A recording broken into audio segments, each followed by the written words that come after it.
사도행전 7장 30절에서 34절 말씀입니다.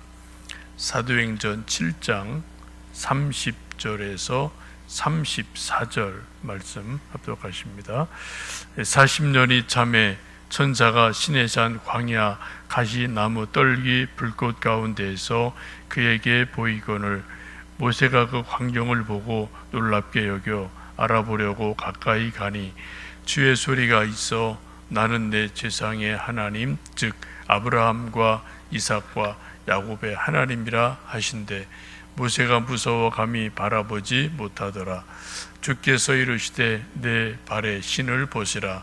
내가 서 있는 곳은 거룩한 땅이니라. 내 백성이 애굽에서 괴로움을 받음을 내가 확실히 보고 그 탄식하는 소리를 듣고 그들을 구원하려고 내려왔노라. 이제 내가 너를 애굽으로 보내니라 하시니라. 아멘. 어제 말씀은 이제 모세가 40살이 되었을 때 그 형제 이스라엘을 돌볼 생각이 났다. 그 말씀을 좀 중심으로 보았습니다. 남자 나이 40이 되면 뭔가 자의식이 생기고 민족의식이 생기고 사명감이 생긴다. 그런 면으로 볼 수가 있습니다. 사명감이라는 것은 뭐 누구나 다 있죠. 목사만 있는 것도 아니고요. 선교사만 있는 것도 아니고요. 우리 모든 성도들에게 다 나름대로 사명감이 있습니다. 사명감은 뭐 수백, 수천 가지가 될 수 있습니다. 사명감을 쉽게 말씀드리면 내 눈에, 내 생각에 이건 내가 좀 해야 되겠다. 이건 하나님 눈으로 볼 때 참 중요하다. 하나님 믿는 사람으로서 이 일은 꼭 내가 해야 될 일이다 라고 뭔가 생각이 든다든지 깨달음이 온다든지 어떤 일들이 내 눈에 딱 뜨이면 마음에 감동이 되면 그것을 대부분 사명으로 보시면 됩니다. 예를 들어 우리 교회마다 뭐 주방이 있고 청소하는 거 있고 차량 운전 봉사하는 거 있고 또 안내하는 거 있고 전도 있고 뭐 이 일 저 일이 교회도 뭐 수십 수백 가지 크고 작은 일들이 있지 않습니까? 근데 어떤 교회 그런 일들이 이거는 내가 해야 될 일이네 라고 내 눈에 뜨이는 거예요. 예를 들어서 교회 구석구석 또 복도에 뭐 휴지가 있고 먼지가 있는데 보통 사람은 그게 안 보여요. 근데 청소라는 사명이 있는 사람은 휴지가 내 눈에 보이고 지저분하네. 또 창틀이나 어디 이런데 저런데 좀 먼지가 쌓였네. 이게 내 눈에는 보이는 거죠. 그래서 그건 내가 해야 되겠다. 그런 마음이 생기고 그런 내 눈에 뭔가 보이면 그거는 사명으로 보시면 됩니다. 우리가 사명감을 너무 형이상학적으로 높이 봐서 아프리카 가는 거, 뭐 어디 저쪽 뭐 어려운 외지 가서 선교하는 거 이런 거로 너무 형이상학적으로만 볼 필요는 없다. 그런 말씀을 드립니다. 우리가 잘 아는 페스탈로치라는 유명한 선생님이 있었죠. 하루는 이렇게 길거리 가다 보니까 막 유리병들이 여기저기 깨져 있는 거예요. 그래서 이걸 보고 이거 유리 조각이 있으면 아이들 발 베겠다, 피 나겠다 생각이 들어서 아무도 안 하는 일을 그 전에 수많은 사람이 유리 조각 받지 않겠습니까? 근데 그냥 그대로 있었어요. 이 페스탈로치는 이거는 내가 치워야 될 일이다 라고 자기 눈에 유리 조각이 보인 거죠. 그리고 마음에 감동이 돼서 유리 조각을 주었습니다. 이 일부터 이제 어린 아이들을 돌보는 선생님으로 아주 유명한 선생님이 되지 않습니까? 이런 게 이제 사명이라는 겁니다. 지금 모세가 40살이 되기 전까지는 궁궐에서 호화호식하는 것이 그냥 좋은 거예요.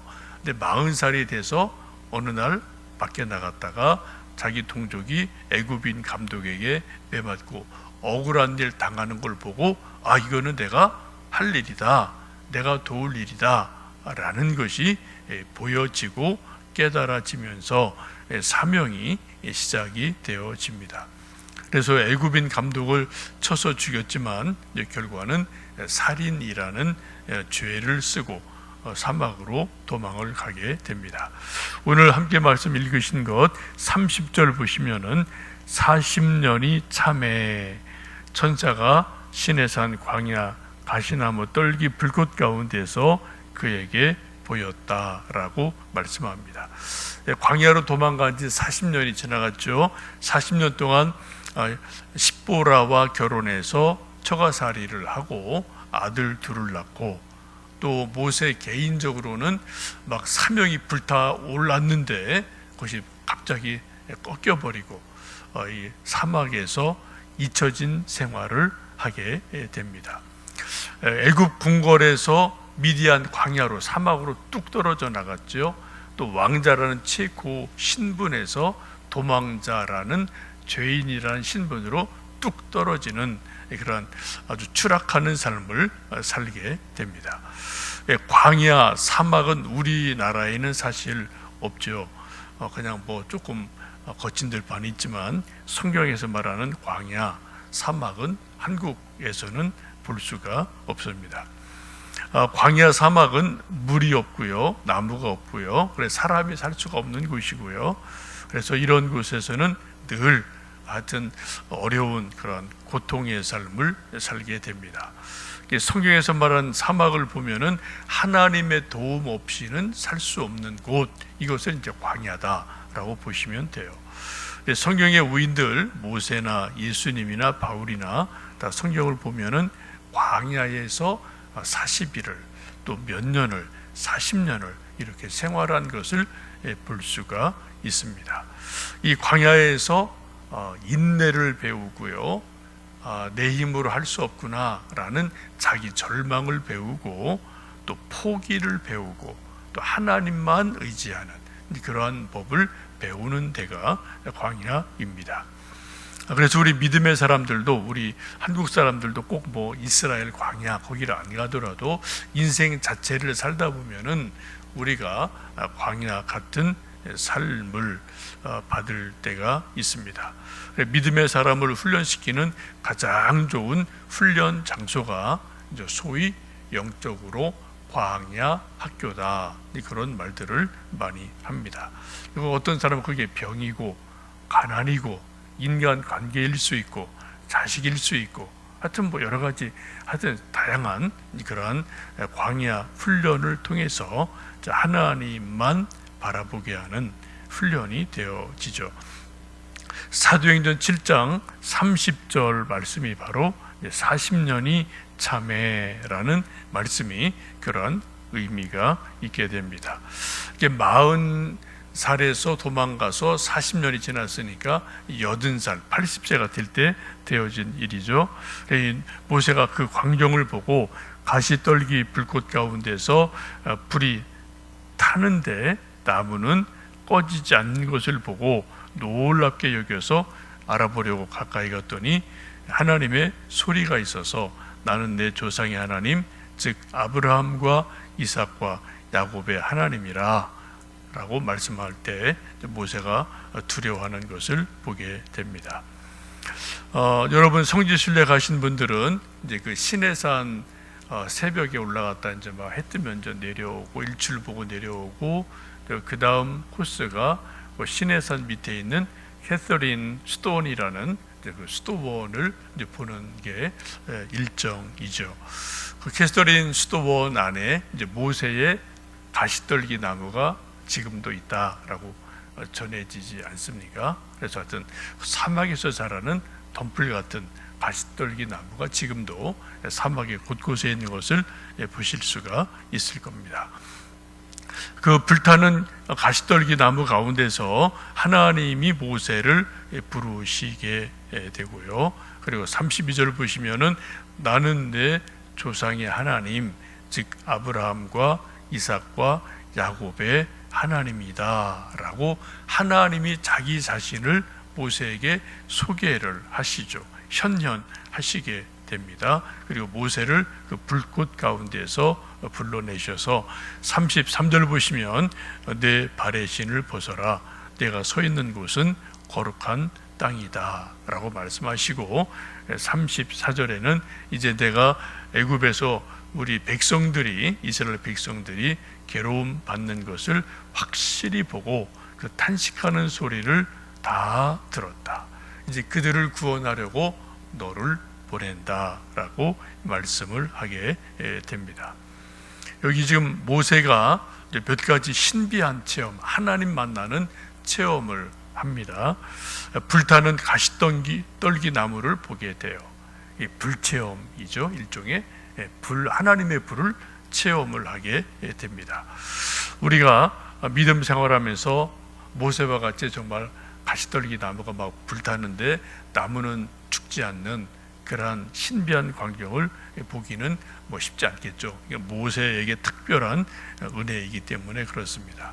그러나 우리가 하나님을 믿으면서 한 번, 두 번, 몇 번인가는 우리 마음속에 하나님의 불이, 성령의 불이, 은혜의 불이, 사명의 불이, 전도의 그런 뜨거운 불이, 사랑의 불이 우리 마음속에 불 붙는 것을 우리가 몇 번인가는 체험을 해야만 됩니다. 그런 것이 없으면 어때요? 믿음 생활이 그냥 냉랭한 거죠. 그냥 싸늘해서 아무런 감동도 없고 열심도 없는 일들이 일어나게 됩니다. 그래서 우리가 기도할 때 하나님 댁에도 성령의 뜨거운 불 체험을 주십시오. 마음을 좀 뜨겁게 주십시오. 사명감에 불타게 주십시오. 전도 열정에 불타게 주십시오. 기도가 좀 뜨거워지게 해주세요. 우리가 이런 기도를 하고 또 그런 하나님의 뜨거운 불을 우리가 체험하는 것은 아주 중요합니다. 그리고 모세를 부르시고 나서 내 신을 벗어라, 내가 선 곳은 거룩한 땅이다 라고 이제 말씀하는데, 이 신을 벗는다는 것은 존경한다, 경배한다, 그런 의미를 가지고 있습니다. 옛날 여러분도 기억하실 터인데 요즘도 가끔 오래된 교회에 가면은 여기 이제 강대상, 이게 좀 목사님 설교하는 강대상이 조금 이만큼 높은 교회들이, 옛날 예배당들이 있죠. 그런 예배당 가면은 지금도 목사님들 또 기도하는 장로님들 요 강대상 올라갈 때 요 바닥에서 구두 벗고 슬리퍼를 가로 신고 그리고 강대상 올라가는 교회가 지금도 꽤 있습니다. 왜 그럴까요? 그 의미는 바로 요 모세에게 하신 말씀처럼 내 발의 신을 벗어라, 내가 서 있는 곳은 거룩한 곳이다 라는 의미를 문자 그대로 수용을 하고 또 인정을 하는 모습이기도 합니다. 여러분, 지금 우리가 서 있는 곳이 바로 거룩한 곳이다. 하나님 함께 있는 곳이 거룩한 곳이다. 그것을 우리가 알 수 있고요. 그리고 우리 교회, 또 우리 믿음의 가정, 우리 아들, 딸들이 함께 모이는 그곳, 이것도 바로 거룩한 곳이다 라는 것을 우리가 알 수가 있겠습니다. 그리고 하나님이 하시는 말씀이 내가 애굽에서 내 백성이 괴로움 받는 것을 어떻게 해요? 확실히 보고 탄식하는 소리를 들었다.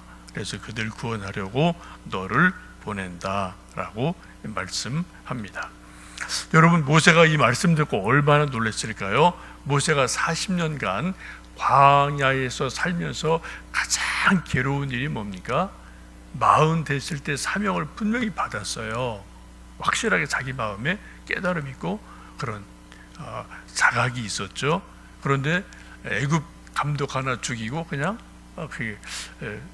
무의로 돌아갔단 말이죠.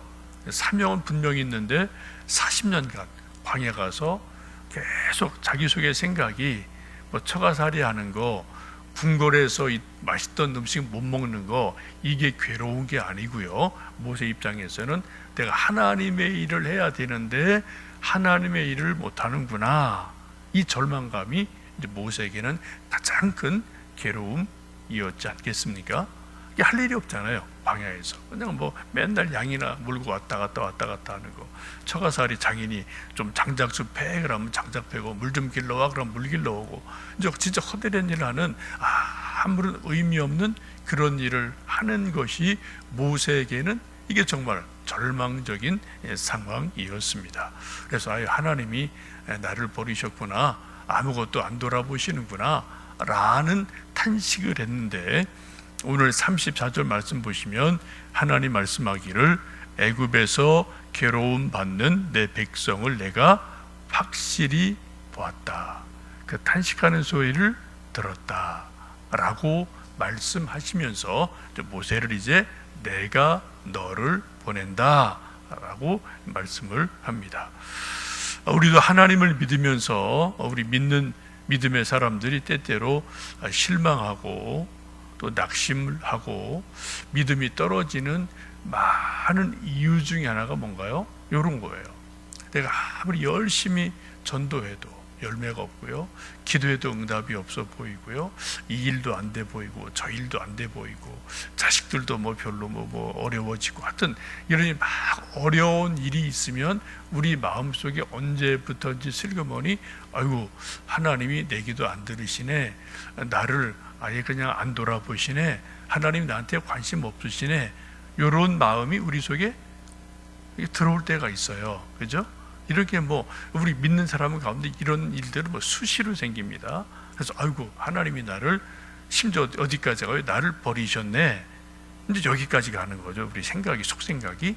그러면 이제 믿음이 뚝뚝뚝 떨어져 나가는 거고, 기도할 힘도 없는 거고, 예배드릴 힘도 없는 거고, 우리가 일할 힘도 없고 의욕도 없고, 이런 일들이 일어나지 않습니까?